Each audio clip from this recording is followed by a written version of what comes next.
জুলাইয়ে শেষ দিনেও ফের উত্তাল রাজধানী শাহবাগ। এবার জুলাই সনদ বাস্তবায়ন আর তা স্থায়ী বিধানে অন্তর্ভুক্ত করার দাবিতে এই অবস্থান কর্মসূচি।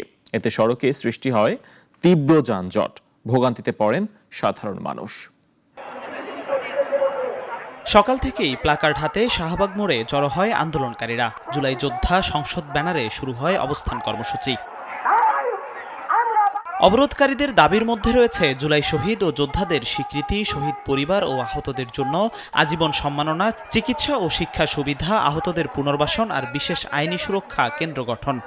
আমরা যারা আহত এবং শহীদ পরিবার আছে, সারা বাংলাদেশ থেকে আমরা আসছি। আমরা সারা বাংলাদেশেরই মানুষ, আহত মানুষ এখানে আসছি আমাদের দাবি দেওয়া। আমরা নিজ খরচে, নিজ দায়িত্বে আমরা এখানে আসছি আমাদের অধিকার, আমাদের দাবি পূরণ করার জন্য। যতদিন পর্যন্ত আমাদের এখানে জুলাই ঘোষণা না দেবে ততদিন পর্যন্ত আমরা থাকতেছি, ততদিন পর্যন্ত আমরা সাথে থাকতেছি।